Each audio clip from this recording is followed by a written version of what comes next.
ઉપલેટામાં Siddhnath charitable trust અને સામાજિક વનીકરણ રેન્જ દ્વારા વિનામૂલ્યે રોપા વિતરણ કાર્યક્રમનું આયોજન કરવામાં આવ્યું હતું।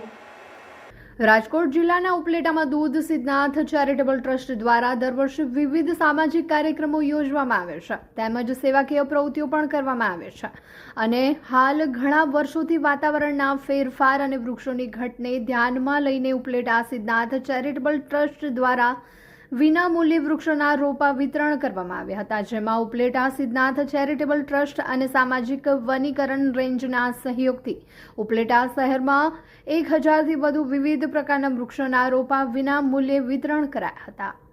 સિદ્ધનાથ ચેરિટેબલ ટ્રસ્ટ અને ફોરેસ્ટ વિભાગને ખૂબ ખૂબ ધન્યવાદ આપું છું અને આપણી બધાની પણ ફરજ રહેલી છે કે ઝાડવાનું જતન કરીએ, ઝાડવા લઈ જઈએ તો વાવવા હોય તો જ લઈ જઈએ, ખાલી ફોટો પાડવા પૂરતા કે દેખાવ પૂરતા લઈ એ ઝાડને નુકસાન થાય છે, બધાને નુકસાન થાય છે। એટલે એક ઝાડ એક માણસ વાવે અને બહુ મોટો સરકારનો એક સંદેશો છે, એક પેડ માં કે નામ, માના નામ ઉપર, બાપના નામ ઉપર, પરિવારના નામ ઉપર આ વૃક્ષો જેટલા હોવાય એટલી આપણા બધાની શોભા છે અને આવનારી પેઢી છે એના માટે બહુ ઉપયોગી કે જેમ બને એમ તેમ વૃક્ષોને વાવીએ। કરોડો વૃક્ષોની આજે વિશ્વને જરૂર છે, તો વૃક્ષો કપાતા રહે છે તો આપણે વૃક્ષો વાવીએ અને માનવીની અમૂલ્ય જિંદગી બચાવીએ। તે અનુસંધાને અમે આશરે આજે 2000ની આસપાસ રોપાઓનું વિતરણ કર્યું છે।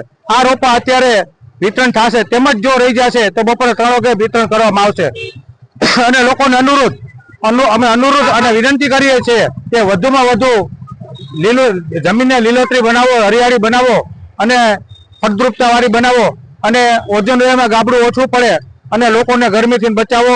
જો વધુ ઝાડવા હશે તો જ વૃક્ષ બચશે। વૃક્ષ એક જીવતું મંદિર છે, આપણે તેની પૂજા કરવી જોઈએ। એ જ વસ્તુ